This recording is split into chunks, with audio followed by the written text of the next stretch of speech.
sida halkan uu kaga dhawaajiyey ustaad fiqi xisbiga howl dheer iyo muddo dheer uu kusoo jiray qabanqaabadiisa iyo dhismihiisa sida aan rabnaa iyo nooca xisbiga aan u rabnaana waa in uu noqdo xisbi qaran oo dadka Soomaaliyeed oo dhan ka dhaxeeya muuqaal qaran leh oo ay u dhan yihiin dadka Soomaaliyeed sidaas daraadeed waxaan go'aansanay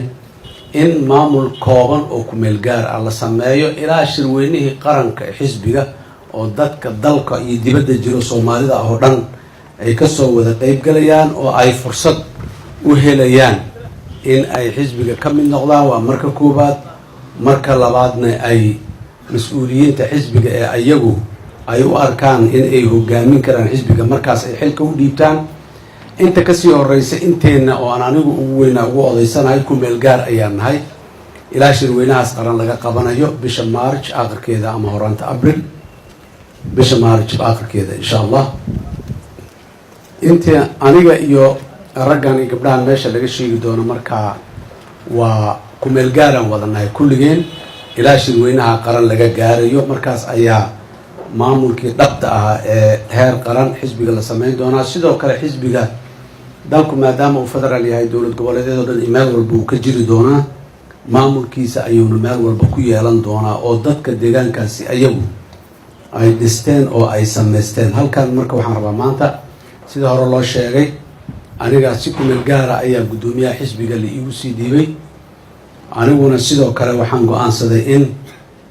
mas'uuliyiin kale oo ballaaran ayagana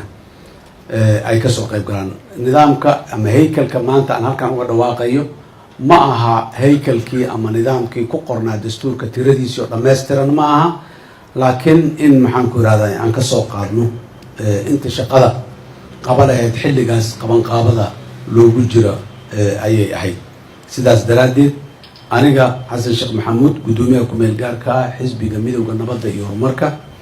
guddoomiye ku-xigeenka arrimaha siyaasadda waxaan rabaa akhyaarta qofkii aan u yeero inuu halkan u yimaado haddii alla yiraah guddoomiye ku-xigeenka arrimaha siyaasadda iyo istaraatiijiyada Dr. Cabdifataax Ismaaciil Daahir tafadhal doctor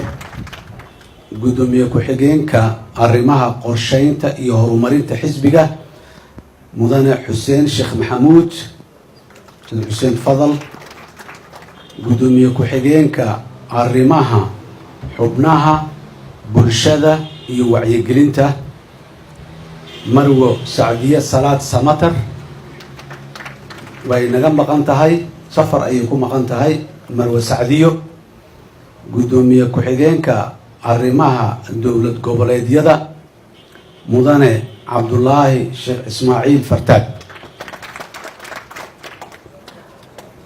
afartaas xubnood waa guddoomiye ku-xigeenno sida aan u tilmaanay oo kala ah iyo howlaha aan u tilmaanay loo kala igmaday haddii alla yiraahdo waxaa tiimka hoggaanka ah ee guddoomiyaha iyo ku-xigeenadiisa la shaqayn doono ayaguna xubno xogeyaal ah oo kooban oo ka tirsan guddiga golaha fulinta ee xisbiga mudane Axmed Macalin Fiqi xogeyaha guud ee xisbiga midowda nabadda iyo horumarka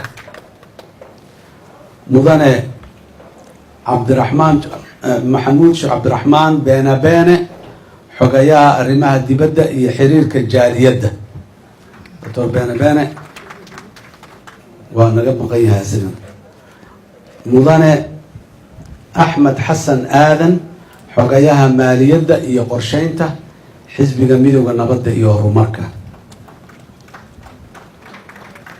mudane Ciise Guure xogeyaha dhalinyarada iyo ciyaaraha tafadhal ustaad Ciise mudane Dr. Khalid Umar Cali xogeyaha dhaqaalaha iyo horumarinta wax soo saarka mudane Cabdullaahi Maxamed Cali Sambalolshe xogeyaha arrimaha gudaha dowlad goboleedyada iyo amniga isagana safar ayuu ku maqan yahay shaqo uuna lagu soo biiri doonaa haddii alla yiraah xubnahaas aan halkan ka tilmaamay waxay muxuu ahay yihiin ama wakiil ka yihiin xubnaha golaha fulinta xisbiga midowga nabadda horumarka midowga nabadda iyo horumarka waxaanay ka shaqayn doonaan muddada dhow ee soo socota inay qabanqaabiyaan meel mariyaan ilaa jamhuuriyadda dhinacyadeedoo dhan ay tagaan oo ay xisbiga dhismihiisii ballaariyaan. marka haddii alla yidhaahdo bisha Maars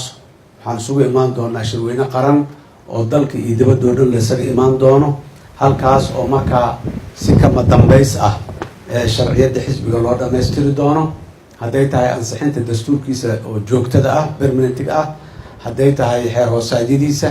hadday tahay doorashooyinka laga soo bilaabay ilaa guddoomiyaha ku-xigeenadiisa, golaha fulinta, golaha dhexe, dhammaan iyo guddiyada kale ee takhasusaadka gaarka kala leh sida guddiga xalinta khilaafaadka iyo guddiga anshaxa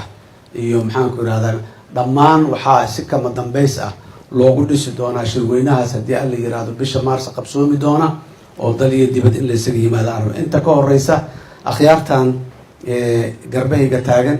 iyo gabdhaha iyo ragga kale aan sheegnay laakiin galabta howlo shaqo ay ku maqan yihiin awgood fursad u heli waayey inay halkan yimaadaan ayaa mas-uul ka ah muddadaas in ay howlaha xisbiga sii socdaan. waa mas-uuliyaddaas buuxda, waa lala soo xiriiri karaa, waxbay laga weydiin karaa, kelmadooda iyo maxaanku rahaa taladii ay ku yidhaahdaanna waa talo iyo kelmad uu leeyahay xisbiga midowga nabadda iyo horumarka. aad iyo aad aad u mahadsantihiin. asalaamu calaykum waraxmatullahi wabarakaatu.